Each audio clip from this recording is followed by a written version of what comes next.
The Napoleonic era is the era of the smoothbore flintlock musket. And it was precisely muskets like these, the original Charleville that we have today, that defined that era. It was also the most produced smoothbore flintlock musket in history and armed Napoleon's armies and many other allied armies. Hello everyone, as always I'm Vlad Sparastoria, and sometimes you also have to repel enemy cavalry attacks. In the history of firearms, the smoothbore flintlock musket represented for almost 150 years, in a certain sense, the pinnacle, what is called a plateau, a high point of evolution.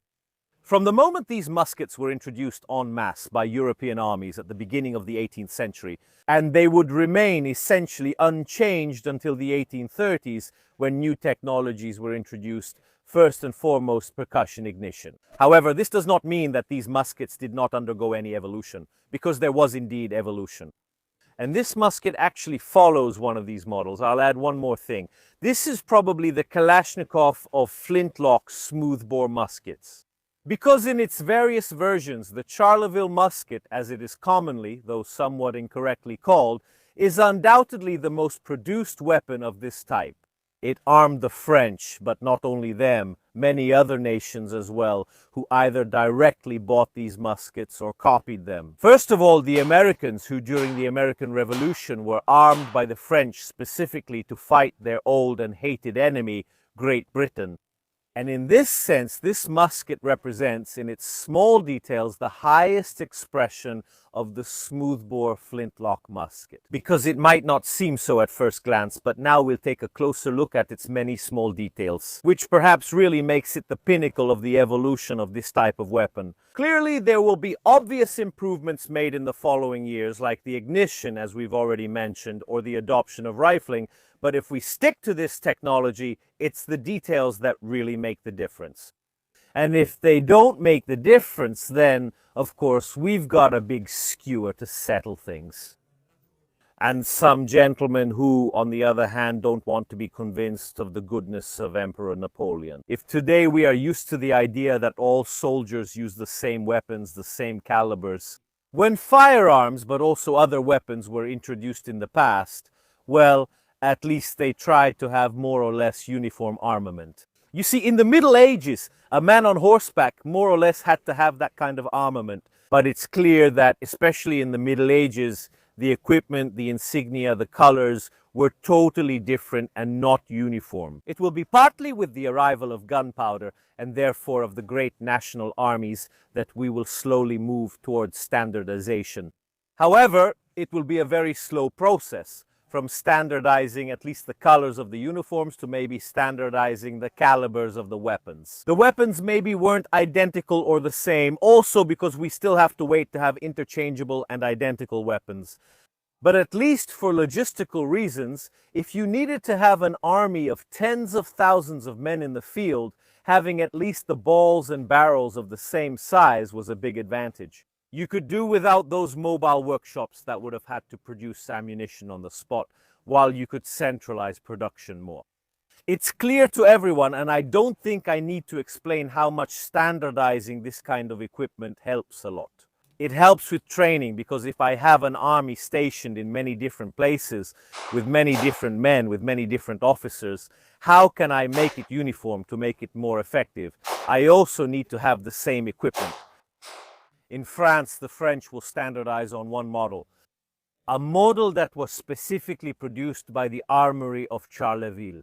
From there, these muskets are commonly called Charleville. Not because they are all made there, but because the musket made there is considered the standard. Its length is standardized, and above all, its caliber. In fact, the barrel will have a caliber of 69 hundredths of an inch, while the balls will be 65, slightly under-calibered, precisely to make loading easier, as often happens with smoothbore weapons. These muskets will then undergo continuous evolution. In fact, there will be many different models of this Charleville musket. One of the most important innovations that will be introduced is how the barrel is mounted. As you can see, this weapon has what are called barrel bands. Previously, the barrels of muskets, or for a long time still those of English muskets, for example, were pinned to the wood. While this type of barrel, this type of mounting, is quicker, more immediate, and easier to maintain. And many small details in this evolution show us how much this musket, even though at its core it remained the same weapon, improved. It improved in terms of production, it improved in terms of usability. The French army was an army that in the 18th century certainly wasn't just sitting around doing nothing.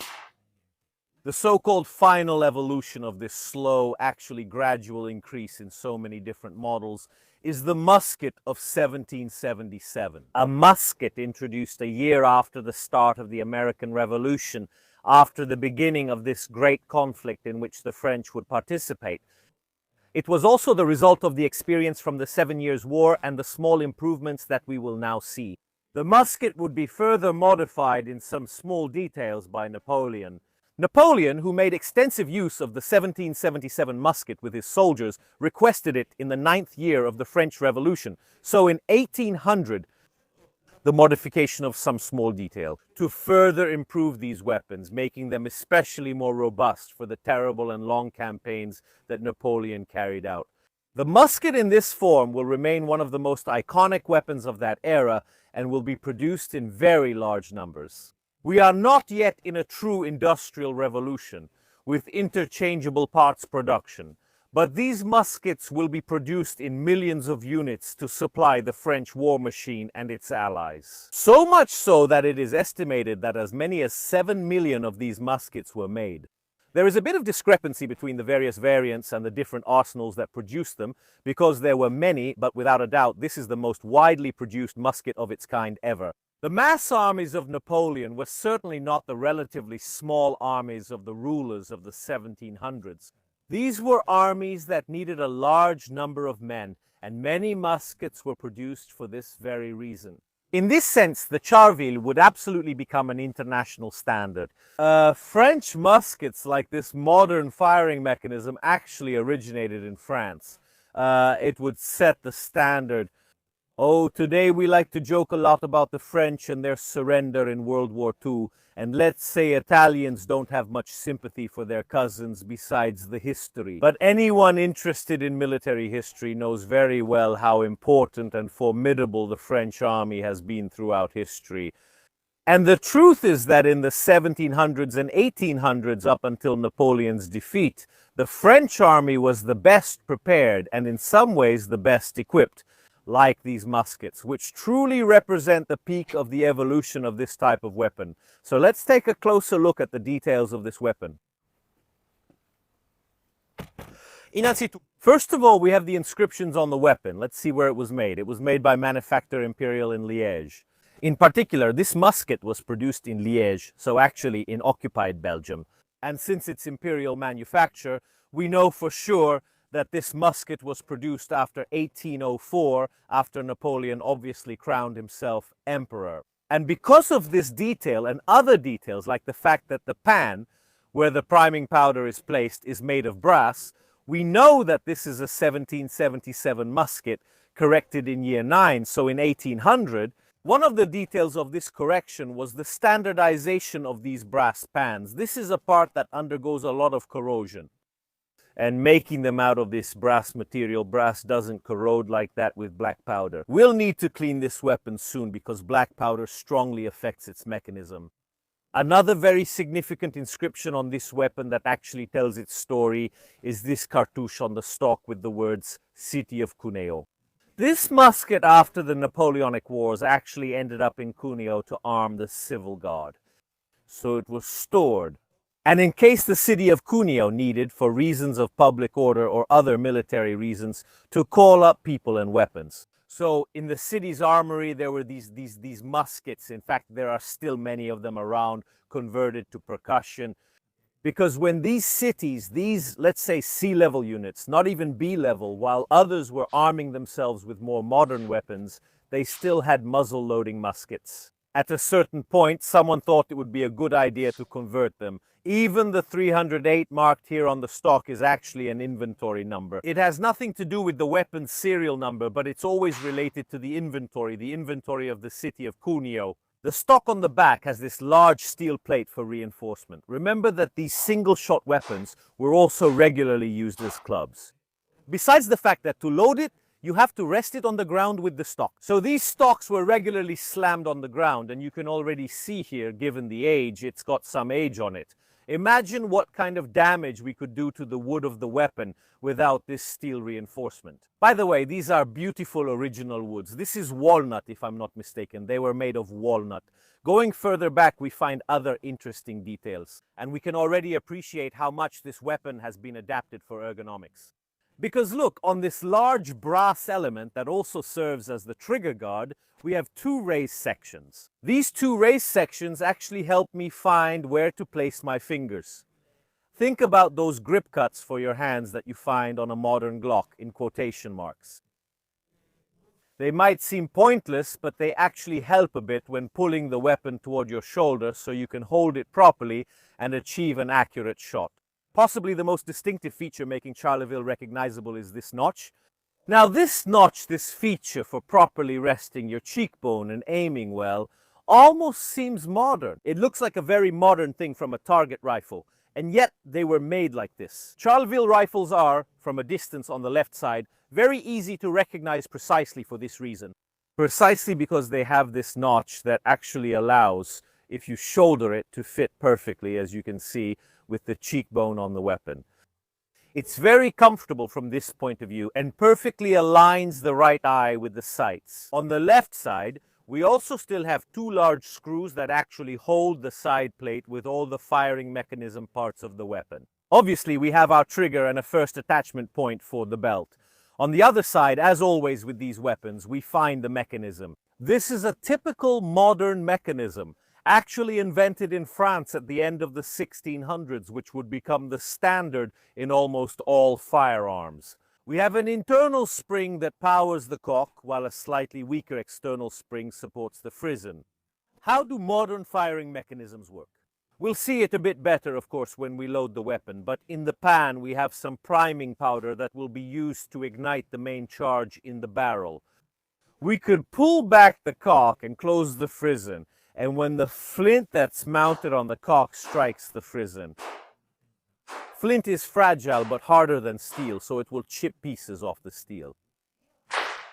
It will chip pieces of steel off the frizzen. By the way, you can clearly see the marks from the stone frizzen, and it's exactly this that will open up with this friction, and the red hot pieces that break off will ignite the powder. We can quickly demonstrate this. By pulling the trigger, you'll see a few sparks, just those few sparks. And also pieces of flint that break off, but remember, it's not the flint that ignites the powder, it's the microscopic pieces of steel that come off the frizzen. They are extremely incandescent, just enough to ignite, if present, the gunpowder. Moving forward on the weapon, we find some modern features. Many muskets of the time were pinned, meaning there were literally pins in the wood that held it tightly around the barrel to keep it in place. The French adopted a very modern solution with these muskets, one that we find for a very long time: barrel bands. These barrel bands are held in place by these springs so they can be removed, but this is what keeps the barrel attached to the stock of the weapon. This actually allows for the disassembly of this wooden mechanism to be relatively quick. If I remove the side plate, I can also take the action out of the stock to allow for maintenance and repairs, for example. Further ahead, we find another band with another sling attachment point that holds it in place, and then we find yet another band. Actually, it's quite complicated, we could say very large and double, but it also has, look, a sight. The presence of a sight is not a trivial thing, because do you think that all weapons have a sight? But if we look at it together with the other features of the weapon, like for example those two finger extensions, or the fact that in fact it has a notch to rest your cheek, this tells us that the French explicitly intended this weapon to be aimed, and to be aimed well. So much so that, I don't know if you know this, while in the late 1700s and early 1800s various countries' light infantry units were using rifled weapons, the English, the Austrians, the Prussians and the French continued to use smoothbore barrels. By the way, we will see during the live fire test that these muskets are actually much more accurate than they seem, even shooting accurately at 50 meters and beyond. We will do a demonstration shot from 50 meters and you will see that it is not an inaccurate weapon at all. And these characteristics suggest a deliberate design, a thought-out design. They are made to be aimed. Finally, at the muzzle end, First of all, we have a ramrod for loading, but most importantly, we have a bayonet. We have this collar that holds the bayonet in place, but if we unlock it, we can rotate it and remove it. Under the barrel here, as you can see, there's a point, a mount that allows you to attach this bayonet. The bayonet isn't exactly 100% firmly attached. I mean, it moves a little bit. Now we'll put it back on and tighten the locking ring. There you go. It still moves a little bit. But it's more than enough to skewer the English. Now we'll load it for our first shots. A bit of a model, we have very few, if not just one, properly prepared cartridge available, but we're using it right now. 60 grams of black powder is a relatively low dose for this type of weapon. But there's one thing to consider. This is a 100% original musket, and the powder, the charge from that time was heavier. But it's also true that it was the powder from that era. Modern powder is chemically much purer and much more effective in combustion, so 60 grams for a musket like this. For our historical reenactment shooting, they're more than enough. We insert our main charge into the barrel, then normally we would have a ball already wrapped in a piece of paper in a cartridge. The paper also helps with loading, but especially with cleaning. For cleaning the weapon, we use these patches that will also help us clean it. They literally hand me the grease, which I forget because I have to talk. We grease it a little, which also helps with the sliding, right? That's fine, with the sliding. Oh, va bene così. It's essential when using a rifled barrel weapon. With a smoothbore barrel, it's not 100% necessary, but it still helps a lot, and above all, it will clean the barrel. Now we take a ball. These are lead balls of 65 caliber, and we place it here in the center of the barrel. And actually, flump goes in very easily. We take out the ramrod, insert it into the barrel, and push everything all the way down to the bottom. Okay, everything is pushed all the way down. Then we should prime it. So half cock the hammer. Let's prepare a small amount of powder to put in our pan. Here we go. Okay, let's close the pan. And now, after closing the pan, we can join our unfortunate colleagues, walking tantadan in formation. Naturally, when the order comes from our officer, God forbid a soldier acts alone, that would be disgusting. We can cock the hammer to full cock, aim at the disgusting one. Look at that one there. Look at that one over there. Sagro took a shower this morning and pulled the trigger. And there you have it. Our musket made a nice big hole in this person. Look how disgusting this figure is, daring to take a shower instead of covering themselves with perfumes. And as you can see now, aiming with these weapons is relatively difficult if we think about modern standards, but the ergonomic improvements these weapons have, like the fact that I have a nice well-shaped spot to rest my cheek. And above all, I have a front sight.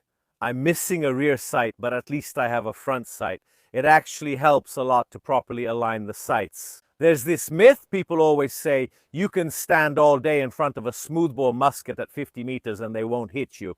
No, these weapons are more accurate than they might seem. They're not as accurate as rifled barrels. But if the French light infantry with these accessories like these and so on managed perfectly well, you can't really say that the French light infantry were fools. When using smoothbore muskets, they managed to do their job because these weapons in the right hands are more accurate than they seem. Let's reload. Let's try again. During the military campaign, you would obviously have a cartridge box with cartridges literally made of paper, already prepared. Now, don't look at this one, which isn't exactly the military standard, Francesco, but you gave us a good idea of how this French one was organized. In a paper cartridge, I have my powder. Both for the priming and for the main charge, actually, the loading process will start, in this case, the other way around, by priming the weapon first. I put the hammer at half cock, and I could open it with my teeth. I put in a bit of powder. Military campaign. Now, excuse me, but I'm not a French soldier. This way I can put the musket with the butt on the ground and pour the rest of the powder into the barrel. And after pouring everything I can, I insert the ball and the rest of the paper inside. This will also act as wadding, which helps us stabilize the ball. It makes sure that the push from the powder is even and cleans the barrel as it comes out. I remind you that black powder leaves a lot of residue. Almost half of the black powder turns into residue, and it has to go somewhere. Let's put the ramrod back in its place. And actually, at this point, the only thing I have left to do is cock the hammer all the way and shoot again. No, it didn't ignite. Let's wait a moment.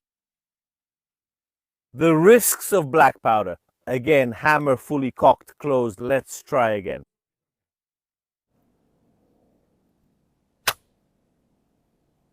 It can do better. As you can see from the cut, you just found out why soldiers carried 3 flints with them. The flint we've been using so far was starting to get dull. We changed it, and now we're trying another one that should be a bit sharper than the previous one. So now let's see if it works again. Full cock. We still haven't fired the shot we loaded earlier. Look, that silhouette is insulting the super stinky cheeses. With a bit of delay, but we have a perfectly centered, beautiful hole. Look here. Ah! It wasn't enough to reach all the way out to the ramrod. Cursed? The question comes naturally. We moved 50 meters away from the target, which is the maximum distance right now at which we can shoot. Let's try, damn it. I'm not a great black powder shooter with a flintlock, especially with a smoothbore, but let's see if the sight helps us a little.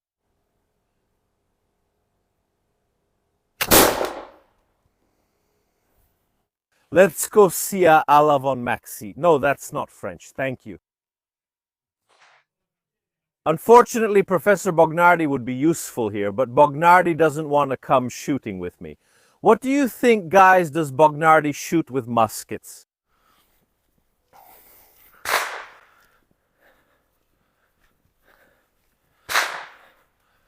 I think I see a hole. Oh, damn.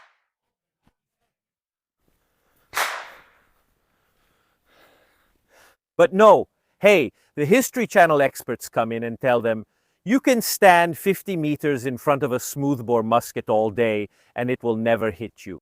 I repeat, even without a rear sight, just with the front sight aligned on the target. Pull the trigger, delay in ignition and all that. And yet, as you can see, bang. The issue is a bit exaggerated. The inaccuracy of smoothbore muskets, as you can see, if you load it correctly, with the right amount and with someone who knows how to handle it, it doesn't kick too much at all. And if you line it up with the target, you can do it. At this moment, in my opinion, the guy wasn't really singing the praises of King George III anymore. Now, the beautiful engraving, the sea crest to aim well, was designed for right-handed people. Our Matteo Orlandi was born in an era where he wasn't whipped for using his left hand, so he remains left-handed. As always, he gives us his opinion on these weapons. Go ahead. Someone fell in love. Luckily, you're wearing baggy pants. Otherwise, eh.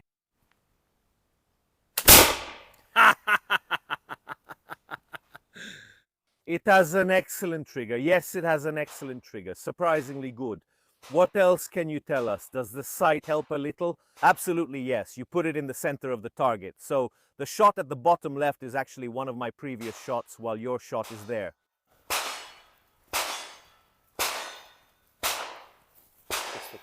Yes, I aimed more or less here. Then yes, then there's always the bayonet, and then there are hundreds of you doing these things. It's not a weapon. I mean, it's an individual weapon, but it's not a weapon used individually. So to speak, by the way, it doesn't even fit here in the camera frame.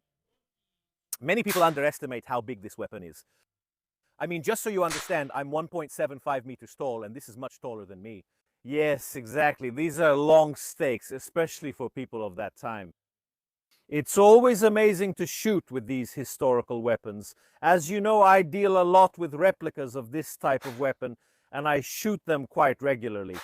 But the historical weapon definitely has a little extra touch of class. If you think that this musket is over 200 years old, it's crazy, and it's giving us enormous satisfaction in terms of reliability and accuracy. And really, if it weren't for this old patina that reminds us of its slightly worn look, it's truly perfect. If you enjoyed this video, consider leaving a like, a comment, and subscribing to the channel. Even if you're taking a shower, you can do it for free. At this moment, this Charleville beautiful Frenchman certainly won't be offended.